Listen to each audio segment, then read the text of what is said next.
Assalamualaikum warahmatullahi wabarakatuh. Bismillahirrahmanirrahim.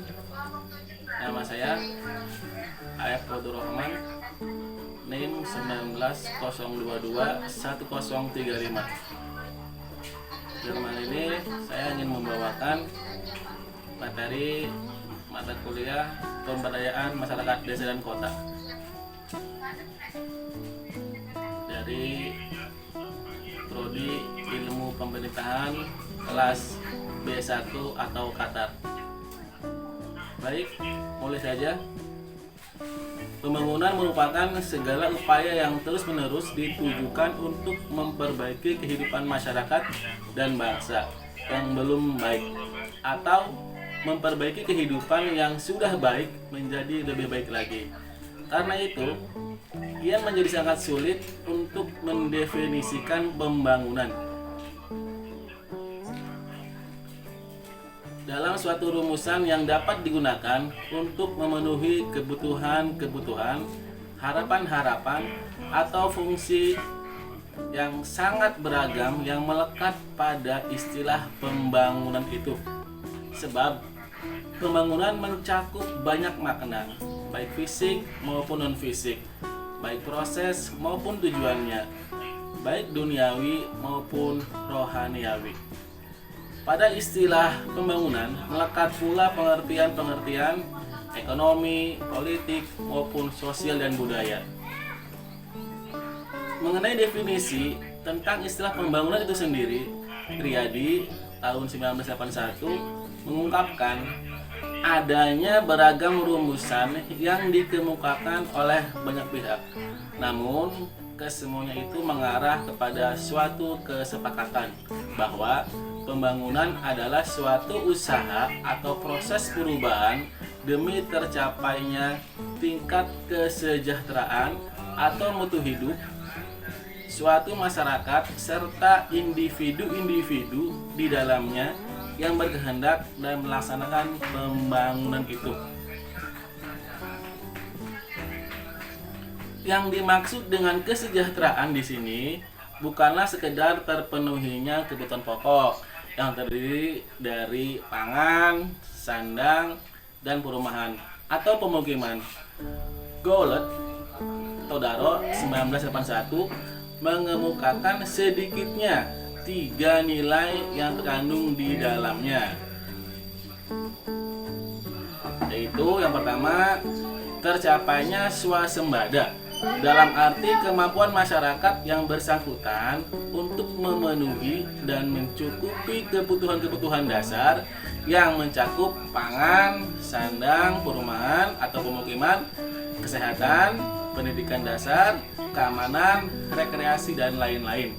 Yang kedua, meningkatkan harga diri, dalam arti perkembangannya rasa percaya diri untuk hidup mandiri yang tidak tergantung kepada atau ditentukan oleh pihak lain, terlepas dari penindasan fisik maupun terlepas dari ideologi dan tidak dimanfaatkan oleh pihak lain untuk kepentingan mereka. Yang ketiga,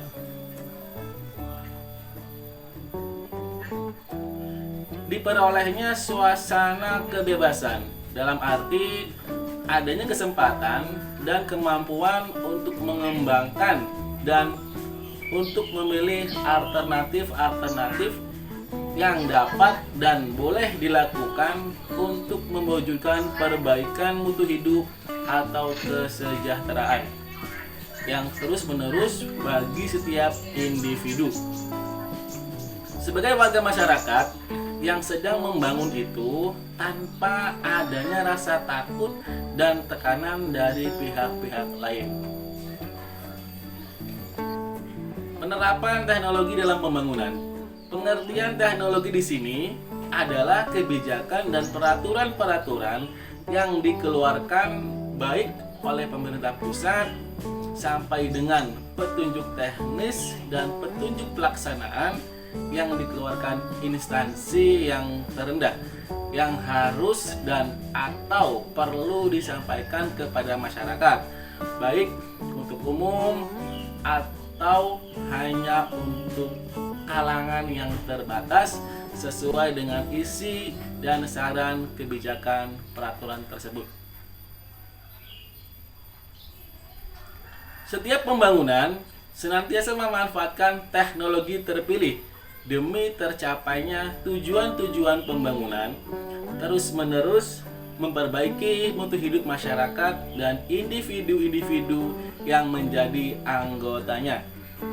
Di dalam praktek kehidupan sehari-hari, inovasi atau teknologi terpilih hampir seluruhnya datang dari pemerintah atau penggerak, baik selaku pencetus ide, penemu, pengembang, dan penyebar luasannya.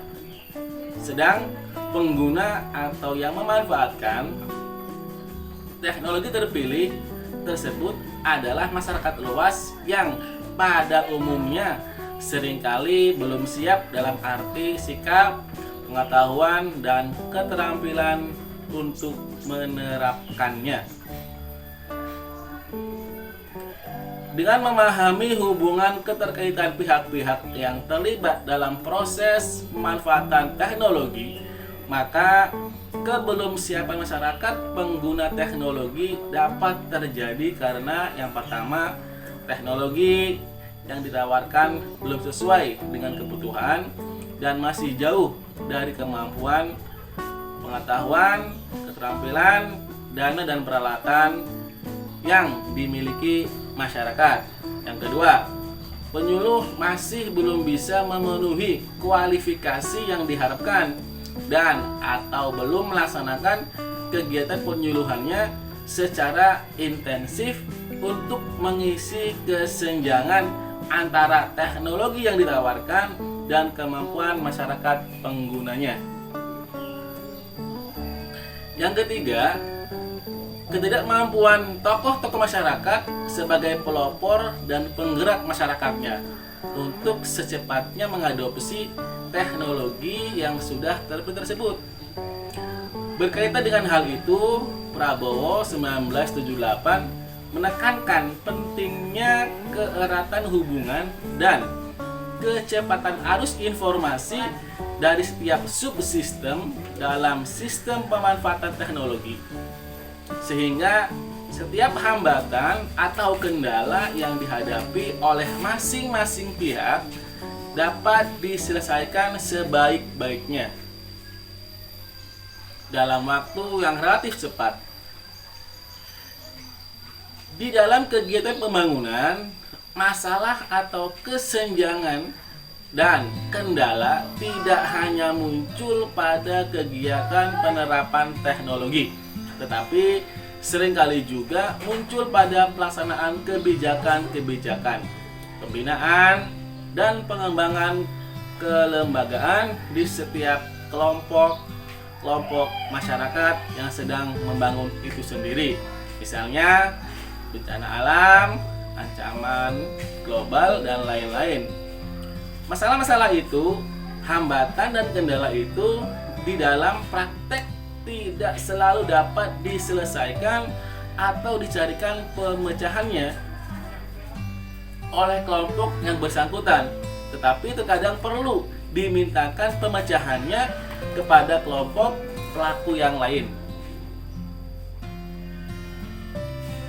Konsep-konsep pembangunan menurut Wihantolo dan Dwi Jiwinoto 2007 mengemukakan adanya tahapan-tahapan sebagai berikut.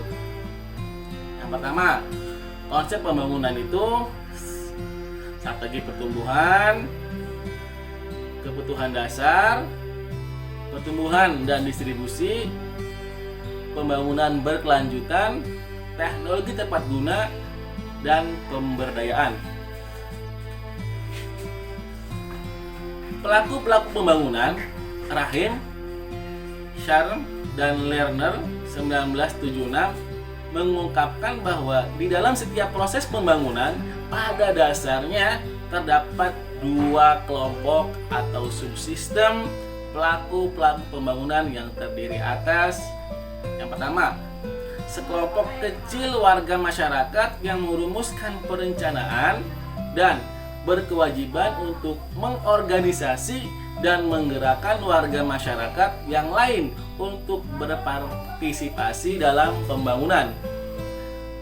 Pengertian merumuskan perencanaan pembangunan itu tidak berarti bahwa ide-ide yang berkaitan dengan rumusan kegiatan dan cara mencapai tujuan hanya dilakukan sendiri oleh kelompok ini, akan tetapi mereka sekedar merumuskan semua ide-ide atau aspirasi yang dikehendaki oleh seluruh warga masyarakat melalui suatu mekanisme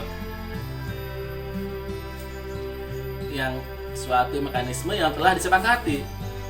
Sedang perencanaan pembangunan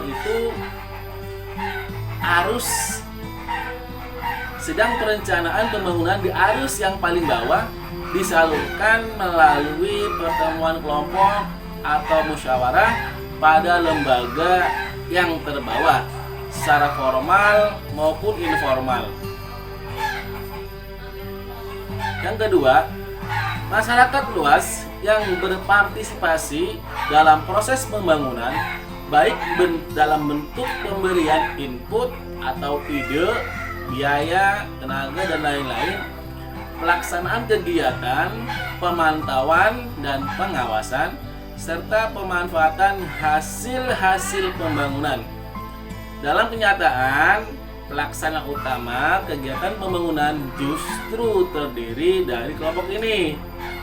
Sedang kelompok elit masyarakat hanya berfungsi sebagai penerjemah kebijakan dan perencanaan pembangunan, sekaligus mengorganisir dan menggerakkan partisipasi masyarakat.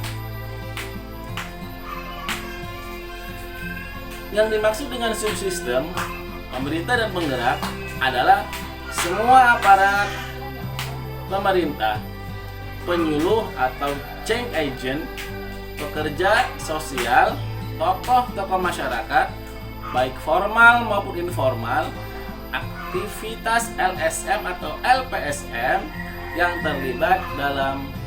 terlibat dan berkewajiban untuk bersama-sama warga masyarakat merumuskan dan mengambil keputusan dan memberikan legitimasi tentang kebijakan dan perencanaan pembangunan. Yang kedua, menginformasikan dan atau menerjemahkan kebijakan dan perencanaan masyarakat kepada seluruh warga masyarakat. Dan yang ketiga, mengorganisir dan menggerakkan partisipasi masyarakat. Yang keempat, bersama-sama masyarakat melakukan pemantauan dan pengawasan terhadap pelaksanaan pembangunan. Yang kelima, mengupayakan pemerataan hasil-hasil pembangunan kepada seluruh warga masyarakat, khususnya yang terlibat langsung sebagai pelaksanaan dan atau dijadikan sasaran utama pembangunan secara adil.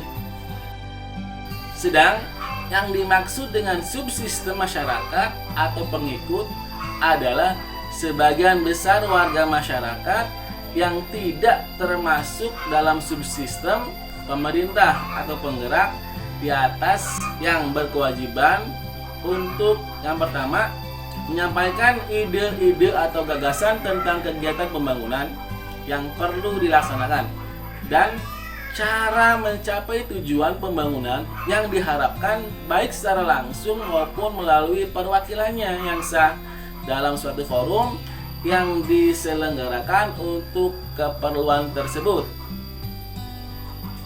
Yang kedua, secara positif menerima dan aktif berpartisipasi dalam pembangunan sejak pengambilan keputusan tentang kebijakan dan perencanaan pembangunan, pelaksanaan kegiatan, pemantauan dan pengawasan, dan upaya pemerataan hasil-hasil pembangunan secara adil sesuai dengan fungsi dan pengorbanan yang telah diberikan.